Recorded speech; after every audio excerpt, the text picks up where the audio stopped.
परमात्मा कहते हैं शब्द महल में सिद्ध 24 हंस बिछोड़े विश्वे 20। इस पिछले जन्म की कमाई थे और वर्तमान की हठ योग क्रियाएं और विशेष मंत्र के एक विशेष जाप से सिद्धियां आ जाती हैं।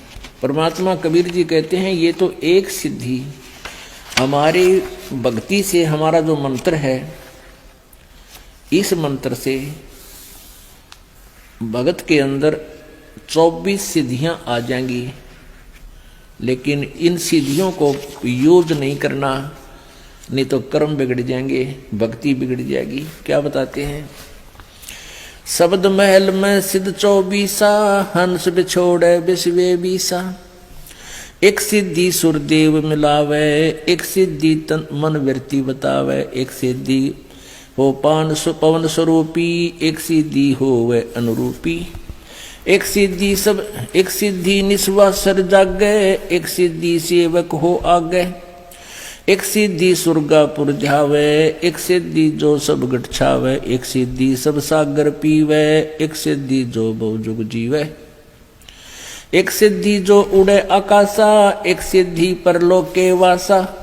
एक सिद्धि कष्ट तन जारा, एक सिद्धि तन हंस नियारा। एक सिद्धि जल डूब न जाई, एक सिद्धि जल पैर न लाई। एक सिद्धि बहु चोले धारे, एक सिद्धि नी तत्व विचारे। एक सिद्धि पांचों तत् नीरम, एक सिद्धि जो बजर शरीरम।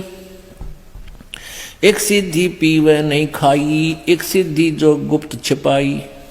एक सिद्धि जो ब्रह्मंड चलावे, एक सिद्धि सब नाद मिलावे।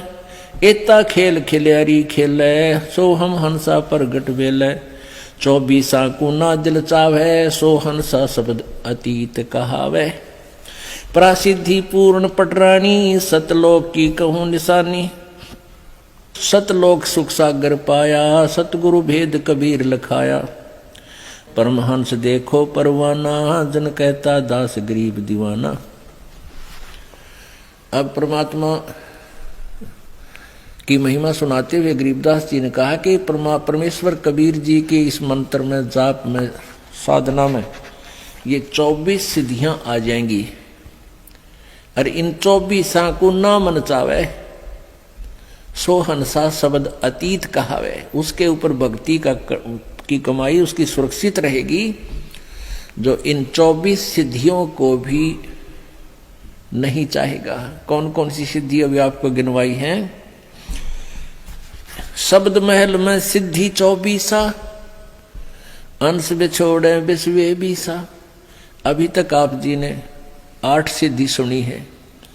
ये भगवान शंकर के पास निधि है, सिद्धि है। इन्हीं में से एक आधी सिद्धि जो तप साधना करते हैं इन पुजारियों को दे देते हैं। उस एक हल्दी की गांठ पर ये पंसारी बन जाते हैं। अब परमात्मा कहते हैं हमारे इस मंत्र में 24 सिद्धियां आ जाएंगी, जो इन ब्रह्मा विष्णु महेश के पास भी नहीं है। और ये तुम्हारी दुश्मन हो जाएंगी यदि तुमने इनका प्रयोग करना शुरू कर दिया। इनका नहीं प्रयोग करना, ये तो बाई प्रोडक्ट है आपका, भक्ति का बाई प्रोडक्ट है सिद्धि। हमने भक्ति चाहिए।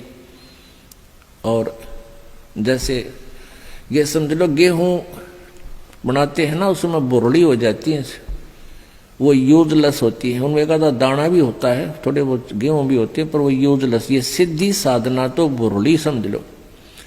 हमने अपनी कणक सुरक्षित रखनी है, सत्य भक्ति सुरक्षित रखनी है। इसका सिद्धियों से कोई लेना देना नहीं रखना। कौन कौन सी सिद्धियां बताते हैं? एक सिद्धि सुरदेव मिलावे, एक सिद्धि मन वृत्ति बतावे। ये सिद्धियां होती हैं जो आपके मन में क्या सोच रखा है आपने, वो बता देगा सामने वाला। उसके एक वो मन की वृत्ति बताने वाली सिद्धि जिसने अपनी कंप्लीट कर रखी है, साध रखी है। एक बार हमारे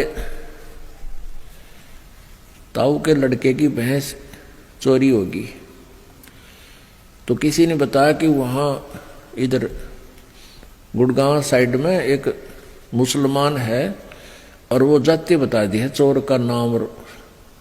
तो उसने वो वहाँ गए 5-7 हमारे घर वाले।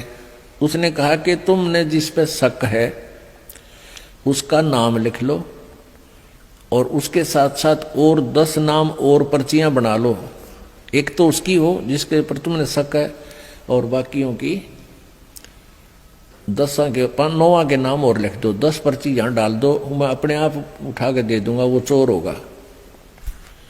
अब उन घरवालों को किसी एक पर शक था, उसका नाम लिख दिया। सबके जितने सेव वहां गए थे सबके मन में यूं था कि यूं पक्का चोर है, और वो पर्ची डाली, उसने वह पर्ची उठा के दे दी।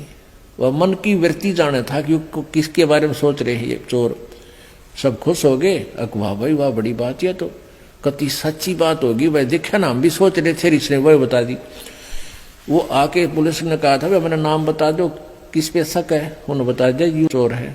पुलिस ने उसको पूछताछ की, धमकाया खुरकाया, पुलिस ने कहा भाई यू चोर नहीं है। फिर उन्होंने किसी और पर शक कर लिया कि शायद वो है भाई पक्की बात, वो उस दिन उड़ग वहां खड़ा था, ऐसे रात ने वहां खड़ा था, उसने देखा था। तो वो फिर किसी दूसरे और के पास गए, एक ऐसा ही बकवाद करनी है, तो उसने भी यही कहा। ऐसे ही उन्होंने उसका नाम लिख दिया, जिस पे शक था 9 और लिख कर डाल दिए। उसने वह पर्ची निकाल दी जिस पर उन हमारे घर वालों में शक था, वो नाम निकाल के दे दिया यू चोर है। अब फिर उन्होंने फिर आगे पुलिस को बताया कि यू पक्का चोर है भाई, तुम कित पूछ का ऐसे ऐसे वहाँ। तो पुलिस वाले बोले ये बात नहीं जस्ती। उससे भी पुलिस ने पूछा था अच्छी की, लेकिन वो भी चोर नहीं था, वो बहस नहीं पाई। और वो जाते बताते जो मन में सोचते ये बकवादे हैं, किसी ने सच्ची भी हो जाती है उनकी, तो 20 जगह गुण गा दे, हमारी तो सच्ची बता दी थी उसने। तो पुण्यात्माओं, ये ड्रामाबाजी हमने नहीं करनी चाहिए। तो क्या बताते हैं, एक सिद्धि निस्वासर जागे, एक सिद्धि सेवक हो आगे। मेरे मामा जी का गांव है खेड़ी दमकन सोनीपत में, और वहां एक गीसा पंथ का एक गीसा साहिब जिसको परमात्मा मिले थे, उसी का एक गीसा दास संत का ही शिष्य नेकी राम जी था। उसने गीसा साहिब जी की वचनों को आधार ना मानकर संसारिक जो आम लोकवेद के आधार से हठ योग करना शुरू कर दिया। उस हठ योग से उसमें सिद्धि आ गई, नींद ना हो, उसने दिन रात जागता रहता था। तो वहां एक आश्रम बना हुआ है, उस आश्रम की स्थापना होने का कारण जब हमने पूछा तो बताया वहां के व्यक्तियों ने कि नेकी राम जी यहाँ एक बड़ी सी थी, वन था छोटा सा, उसमें बैठ गया आके और ज्ञान प्रचार करे और दिन रात जाग गए। तो वहां एक दो सेवक रहने लगे, उन्होंने कहा यो महात्मा जी ना दिन में सोता ना रात में। तो लोगों ने छुप कर देखा कई दिन तक, अगवे सचमुच ना दिन में सोता ना रात में सोता, ये तो महाराजा पड़ा है। उसका उड़े आश्रम बना दिया, मंदिर बना दिया, उसकी पूजा शुरू करने लगे हैं, और आज कुछ भी कोई ना उसका पल्ले। तो इस प्रकार हम भ्रमित हो जाते हैं। एक सिद्धि निस्वासर जागे, एक सिद्धि सेवक हो आगे। जैसे आपको हम कई बार सुनाते हैं कथाएं, उदाहरण देते हैं कि ये मन जो है ये एक भूत समझो, और इसको यदि भक्ति पर लाए रखा तो ये ठीक से, अगर इसको भक्ति पर नहीं लगा तो बकवाद सूझता है, कोई और कोई भूतपना कोई गलत काम करवाता है, पाप की तरफ दौड़ता है, हमारे जान का खतरा बनता है। तो इसके लिए किसको कैसे कंट्रोल करना चाहिए, इस मन को, इसको परमात्मा के नाम पर लगाए रखना चाहिए। तो इसका उदाहरण देते हैं हम कई बार। तो आपको ये कथा सुनाते हैं, एक साधु था और उसने एक सिद्धि कर ली। उस सिद्धि से क्या होता है कि किसी पितर को या किसी प्रेत को कंट्रोल कर लेते हैं। तो उसकी साधना के कारण ईश्वरीय शक्ति से वो जो सिद्ध किया हुआ जो होता है वो सेवक रूप में प्रकट हो जाता है, वो केवल उसी को दिखाई देता है। ये सिद्धि उसकी साधना से ऐसा हो जाता है। एक संत के पास, एक तपस्वी के पास ऐसी सिद्धि थी लेकिन उसमें एक अवगुण था कि उसको अगर काम ना बताया गया, वो सेवक प्रकट हो जाता था तो सिद्धि से, तो नहीं तो वो फिर उसको हानि कर देता।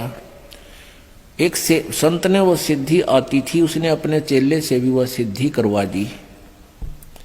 लेकिन उस गुरु ने कहा चेले से, शिष्य कि भाई मेरी अब्सेंस में, मेरी अनुपस्थिति में इस सिद्धि का तू प्रयोग मत करना। अब कुछ दिन के बाद गुरुजी चले गए सैर सपट्टे को कहीं दूसरे जगह पर। पीछे से चेले ने सोचा जो सिद्धि मैंने की है इसको परीक्षण तो करके देखूं। उसने वो सिद्धि प्रयोग कर दी। सामने एक जंद खड़ा हो गया, एक प्रेत सेवक बनकर, कहने लगा महाराज बात सुन ले, यदि मुझे काम बता और काम नहीं बताओगा तो तेरी गर्दन दाबूंगा, मैं तुझे मारूंगा। तो चेले ने सोचा भाई काम बता दिया, बर्तन साफ कर दिया, बर्तन साफ कर दिया मिनटा में। आटा मांग लिया 10 मिनट में आ लिया। 2-4 काम बताए वो मिनटा में कर दे। उन्हें सोची अच्छा मेरा भाई, और काम ना बताऊंगा तो मेरी गर्दन दबाओगा, मारेगा। उसने गुरुजी को याद किया, एक मर गया मैं तो आज गुरुजी गलती होगी। इतने वो गुरुजी आ गए। वो गुरुजी कहने लगे रे क्या हो गया गुरुजी, यो मन मारेगा, ऐसे ऐसे खड़ा है, ये देख यू खड़ा, और काम बताऊं हूं जब कर देता है मिनटों में। तो गुरुजी ने कहा मैंने तेरे से मना किया था बेटा, मेरी एब्सेंस में प्रयोग ना करना, पर एक काम करी, इसने कह दे कि बांस ले आ, बहुत लंबा बांस ले आ। वो बांस ले आया। गुरुजी बोले इसको कह दे कि इसमें जमीन में गाड़ ले, खड़ा कर दे। उन्होंने जमीन में गाड़ दिया। तो गुरुजी बोले इसको कह दे कि इस बांस पर चढ़ने जा, उतरे जा, काम होगा जब मैं तेने बुला लूंगा ना, तू अपना यू काम लगा रहे। तो ऐसे ही इस मन को कंट्रोल करने की विधि बताई परमात्मा ने। संसारी काम करे इतने तो काम में लगे, फिर इस राम नाम के बांस पर चढ़ाए जा, उतारे जा इस मन रूपी भूत को। इसने ठाली ना छोड़े ना, यू हानि कर देगा। ये मन जब भी भक्ति से दूर हो गया, इस राम नाम के बांस तो उतर गया, उसी समय देख लेना आपको लेकर डूब जाएगा, उसी स्थान पर जा छोड़ेगा जहां से शुरू हुए थे।